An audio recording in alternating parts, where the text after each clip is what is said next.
تو اب اسے آپ دیکھ لیں کہ یعنی بحث ہوتی رہی کہ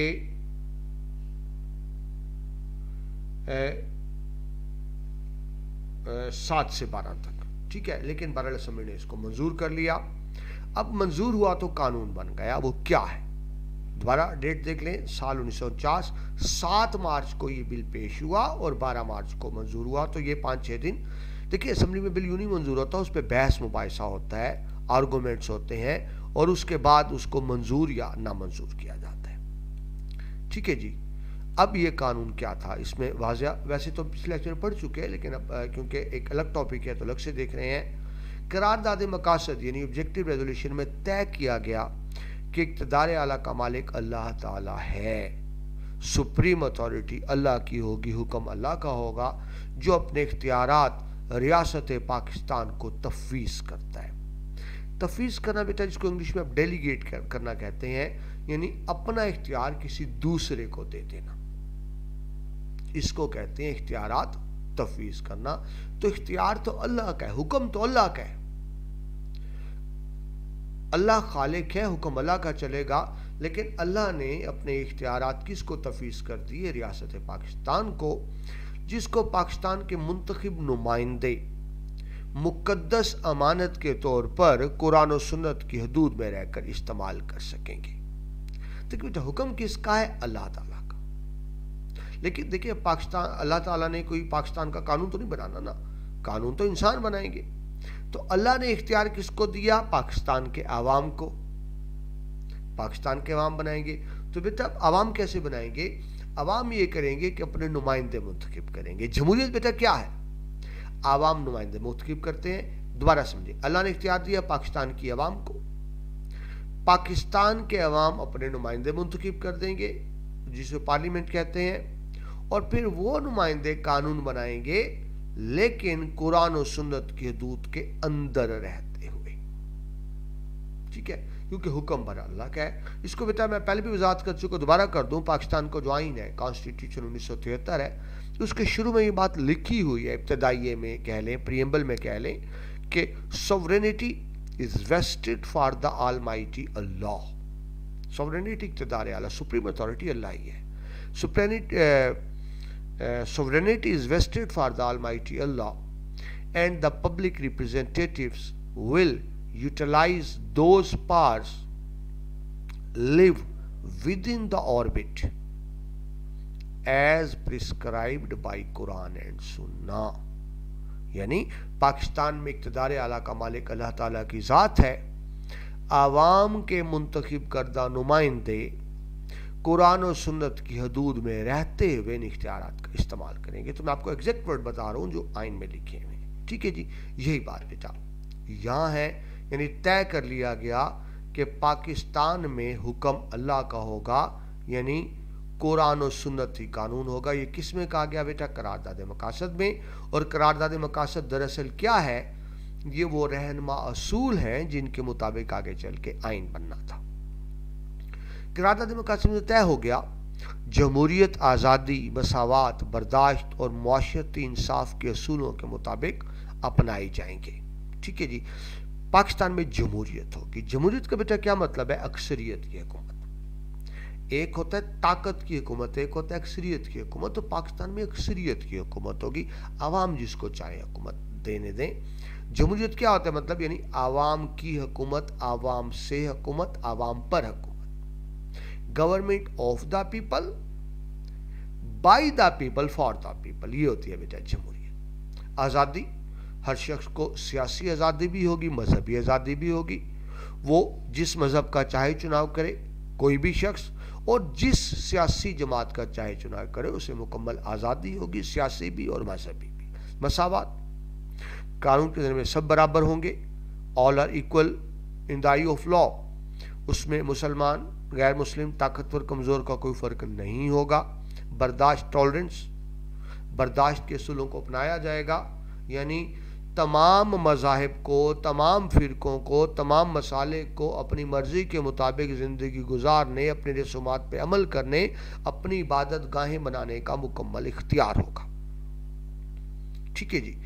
برداشت، معاشرتی انصاف، یعنی معاشرے میں تمام لوگ برابر عزت کے حقدار ہوں گے. اس کو بیٹا یوں سمجھے دیکھیں نا، اب ہندو معاشرہ ہے وہ سب برابر نہیں ہے. آپ جانتے ہیں ہندو معاشرے میں ذات پات کا نظام ہے. سب سے اوپر ان کے برہمن ہیں جو بہت مقدس ہیں، پھر ویش ہیں، پھر کھشتری ہیں، پھر شودر ہیں. تو کاسٹ سسٹم ہے. اسلام میں کاسٹ سسٹم نہیں ہے. اسلام میں سب برابر ہے. ہاں اگر کوئی فضیلت کا معیار ہو سکتا ہے تو وہ تقویٰ ہو سکتا ہے. مشہور شعر ہے نا جی، ایک ہی صف میں کھڑے ہو گئے محمود و ایاز، نہ کوئی بندہ رہا نہ کوئی بندہ نواز. محمود بیٹا بادشاہ تھا، ایاز اس کا غلام تھا، اور وہ لاہور کے گورنر بھی رہے ایاز. تو اسلام میں بیٹا یہ تو نہیں ہوتا نا کہ امیر پہلی لائن میں کھڑے ہو جائیں اور غریب پچھلی لائن میں، ایسا نہیں ہوتا. تو یہ بات طے کر لی گئی قرارداد مقاصد میں کہ پاکستان کا آئین کس طرح کا ہوگا، جس میں جمہوریت ہوگی، سب کے لیے مذہبی سیاسی آزادی ہوگی، سب کے لیے برداشت ٹالرنس ہوگی، اور معاشرتی انصاف ہوگا. یعنی سب کو برابر سلوک کیا جائے گا، کوئی قانون کا لاڈلا نہیں ہوگا. ٹھیک ہے، سب برابر ہوگی. آگے چلیں تو کہا گیا قرارداد مقاصد میں کہ مسلمان اپنی زندگیاں انفرادی یا اجتماعی طور پر اسلام کی تعلیمات جو قرآن و سنت کے مطابق ہیں گزار سکیں گے. یعنی پاکستان تو بیٹا بنایا اسلام کے نام پہ تھا نا. ہم ایک آئیڈیل اسلامی ملک حاصل کرنا چاہتے تھے جہاں دنیا کو دکھا سکیں، اسلام کی تعلیمات کو عمل کر کے برت کے دکھا سکیں. تو پاکستان میں عوام کو مکمل حق ہوگا، آزادی ہوگی، انفرادی انڈیویجول طور پہ بھی اسلام کے مطابق زندگی گزاریں، اور کولیکٹیولی اجتماعی یعنی ایک اسلامی معاشرے کی شکل بھی سامنے آئے. ہم دنیا کو دکھا سکیں کہ اسلامی معاشرے کس طرح کے ہوتے ہیں. یہ بھی طے کر لیا گیا قرارداد مقاصد. قرارداد مقاصد کا بیٹا آخری نقطہ آپ کی کتاب کے مطابق اقلیتوں کو مکمل آزادی ہوگی. اقلیتیں بیٹا نان مسلم مینورٹیز، وہ اپنے مذہب کے مطابق زندگی گزار سکیں گے. ٹھیک ہے جی، یہ ہم نے ابھی بیٹا بات کی کہ پاکستان میں اقلیتیں 3% کے قریب ہیں، یعنی 100 میں سے 3.